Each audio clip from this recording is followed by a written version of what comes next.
Hey guys, Marsengan here, bringing another Dragon Ball Z Dokkan battle video. So we are still live on stream here. We did our summons for the physical Rosé, and we are going to check him out here at 55%. I did use him on a couple of the runs to get the rest of the medals to awaken him. So he's got a couple of links leveled up a little bit here.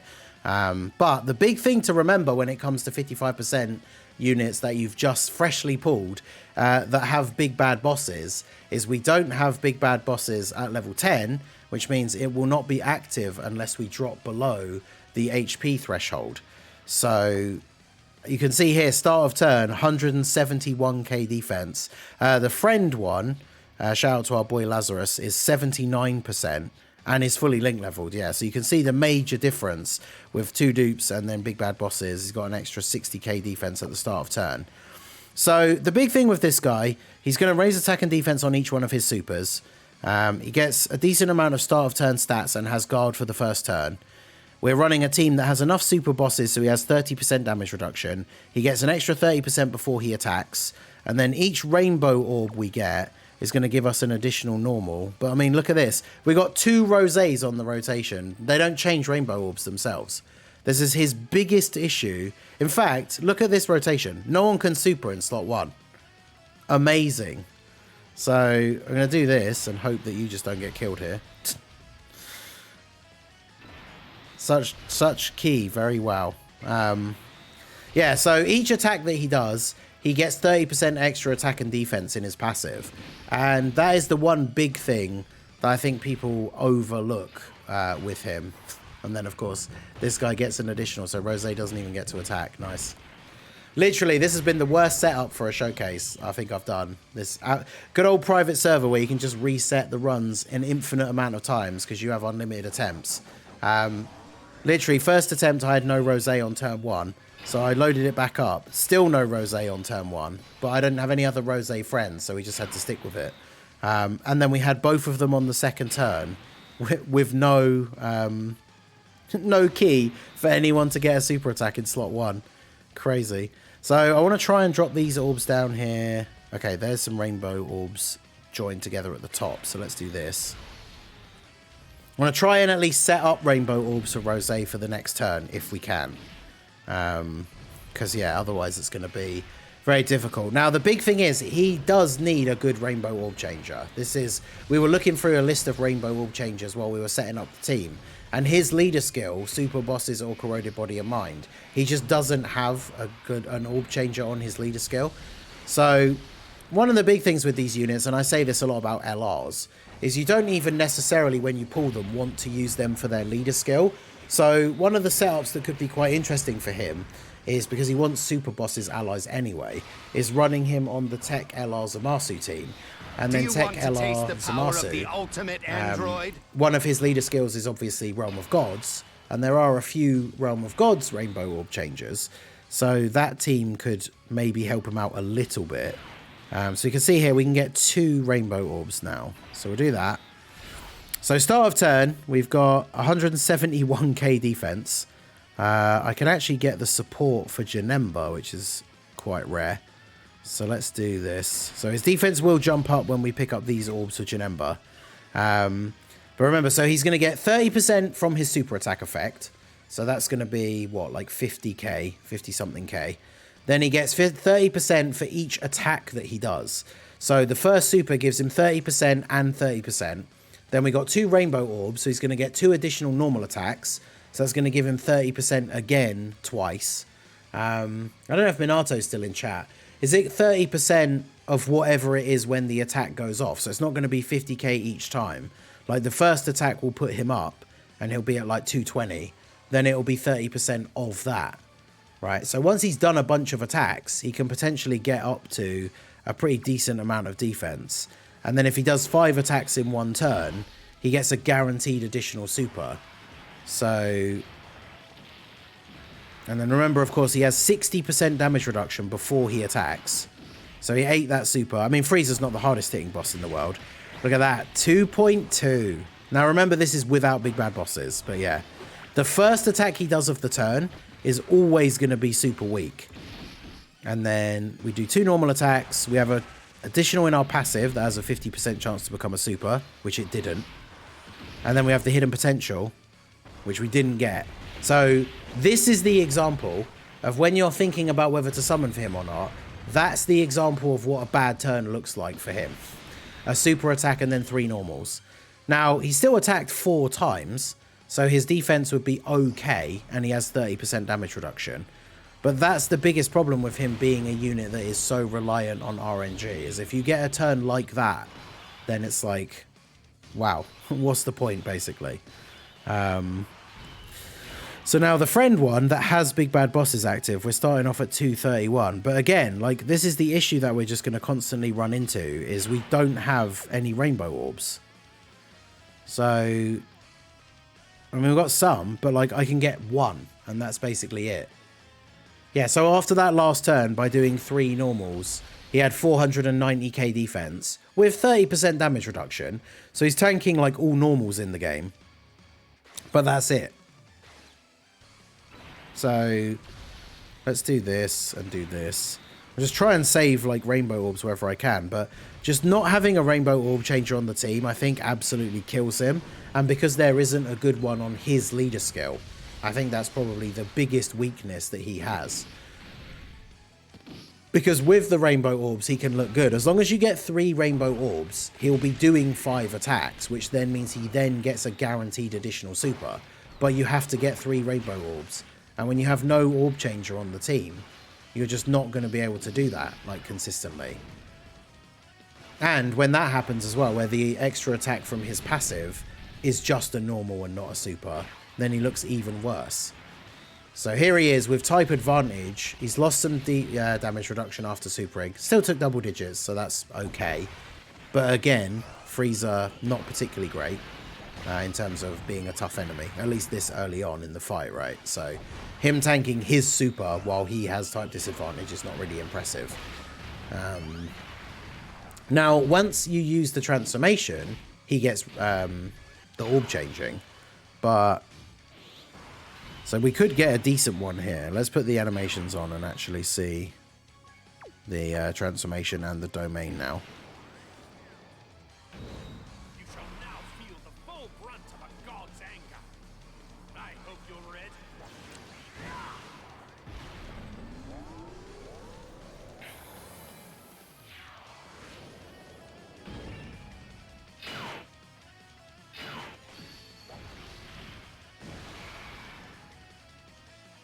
Domain's cool though. I love that. The city with the Goku Black Rift. Alright, so we can get 3 rainbow orbs.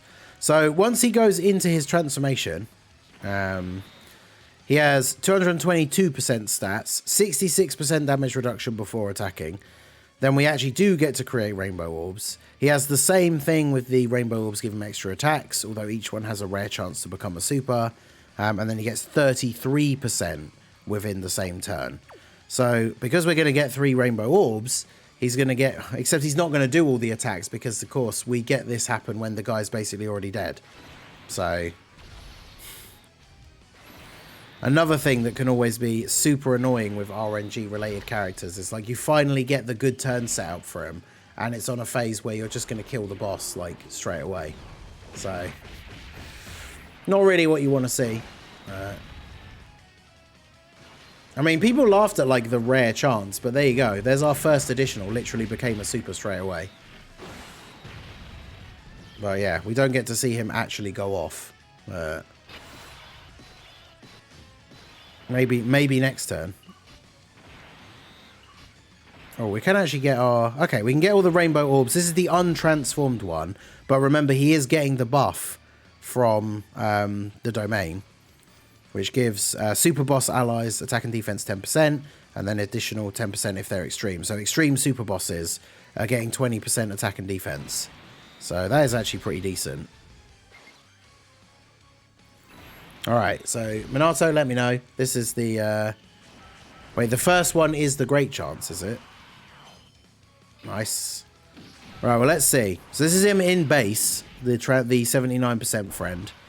So 4.3 for the first one. He gets a lot by getting extra buffs, because that's the Janemba support and the domain support. And of course this one has big bad bosses. So he's going to do 3 additional normals here. Then his passive was a normal. but then because he attacked 5 times, he gets a guaranteed additional, and now he's doing 11.4. So on the turn where you get 3 rainbow orbs, that's where his attack actually is decent. But it's like, oh, and then of course you can trigger the hidden potential off of that as well. So then he does 13 million. So this is the turn where he looks pretty good.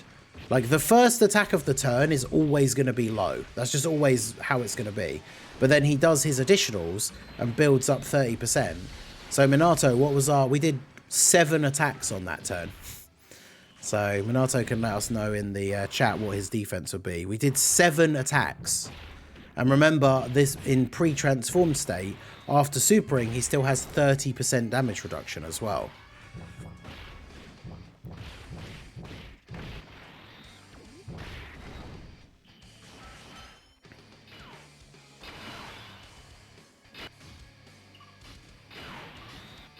Oh, we can get 3 rainbow orbs with the... oh, no, we can't. There we go. We can. Yeah, so he had 1 point... So on that turn, post-super, 1.6 million with 30% damage reduction. So that's really good. And then probably higher because of Janemba's support.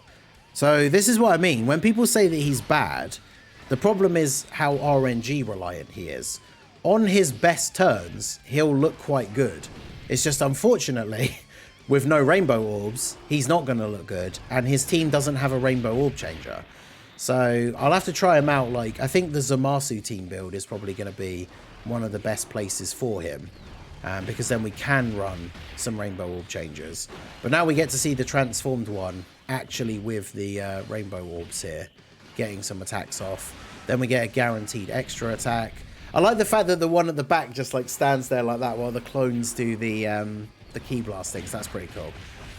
So he's up to what, 8.5. This is my 55% one, and then he would have got a guaranteed extra super after that, and then the hidden potential potentially on top of that as well. So I think that's the thing, right? The turn where you get 3 rainbow orbs, he looks like a completely different unit basically. But then yeah, you get turns like this where we're not going to get a bunch of rainbow orbs. In fact, we're going to get so few, like, we might even potentially die here. Because he's at what? 277. He's only going to get... We only got 1 rainbow orb. But yeah, I do like that, where it, like, just lets the clones do the normal attacks. I think that's actually really cool. Also, I do like that we finally have this in the game. The that attack. I love that.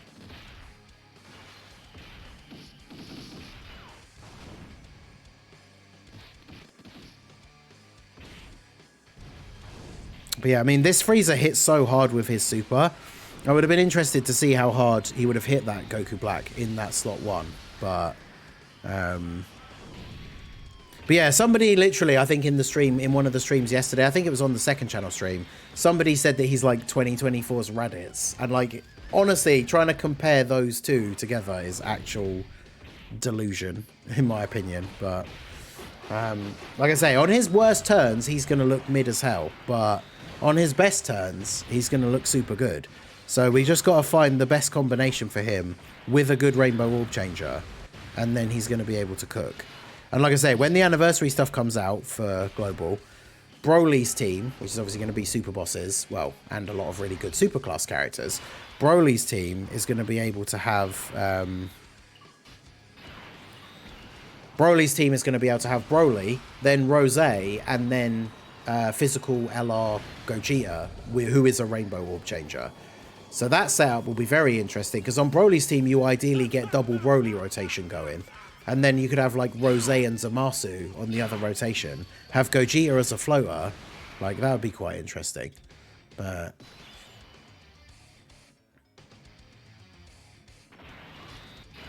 Alright, so...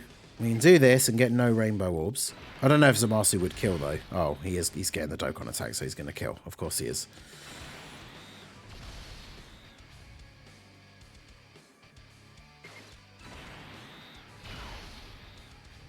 I mean, I won't hit any of the nodes, but he's probably going to kill him.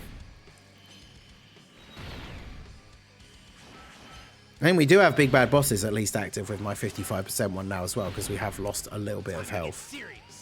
Robel is a rainbow orb changer, but she's not on his leader skill. So there are teams that you can run them both on. but she's not on his leader skill. That's the thing. His leader skill, he has basically no good rainbow orb changes. Now, when Pycon and Janemba Easy A, one of the best things they could do for them is make them rainbow orb changes. And then that would be really good, but we'll see. But yeah, like I say, as always, his first super attack of the turn is going to be weak. And then he starts doing the additionals. And each one of these, even though they're additional normals, is giving him 30% extra to his stats. And then because we got 3 rainbow orbs to get extra attacks, we do 5 attacks in the turn. We get a guaranteed additional super. And then that puts us up to 7 mil, which for this guy being the 55% one, level 1, mostly level 1 links. You know, not the craziest, but once we've got him link leveled and all that, I did pull 1 extra copy of him. So, but yeah, he's an interesting unit. I would say he's good. Is he great? No, but on his best turns, he can look pretty good. On his worst turns, he just looks very, like, eh. But, I don't know. Once I've had a chance to play around with him more, I'll do a top 10 TURs list for global only. And it'll be interesting to see whether he would actually be in the top 10. I'd have to really think about it. But we'll try him out in some other events later on today. But yeah, he's very RNG reliant. Like, he is good, or at least he can be good. But you need that RNG. We need to find a good team build for him with a good rainbow orb changer. And then he can potentially look good. But yeah, let me know what you guys think down below in the comments section. 55% rosé. Obviously, I'll get mine link leveled. Do you want to taste the power of the ultimate android? Get the dupe fed into him, so he'll be 69%. Get some extra. In terms of his hidden potential, he's a unit that absolutely benefits from everything, right? Because he loses a bit of damage reduction after he attacks. So dodge is beneficial. He doesn't have any crit in his passive, and he does a bunch of normal attacks as additionals. So those critting to do extra damage is obviously good. And then you want a little bit of additional because you want to proc the hidden potential additional. But you do get more chances to do that because he attacks so many times in one turn. So he doesn't need a lot of additional. But I think maybe a little bit, maybe like 10 at most. Because then every single attack he's doing in the turn, you're getting a 20% chance to proc the hidden potential. But yeah, let me know what you guys think down below. Obviously, he's not the greatest, but I think he's interesting. He can be good, but with everything coming out for Global in the future, Saiyan Day and Golden Week still being unknowns. And remember, last year, the Saiyan Day and Golden Week units came out and were the best TURs in the game. Whereas this guy has come out and is not in argument for being the best TUR in the game. So anyway, let me know what you guys think down below in the comment section. So that is going to be it for the video, guys. This has been the Master Ningen. Smash that like button, subscribe to the channel if you are new. Check out the links down below for the Discord and the merch store, and I will see you all again soon. Have a good one.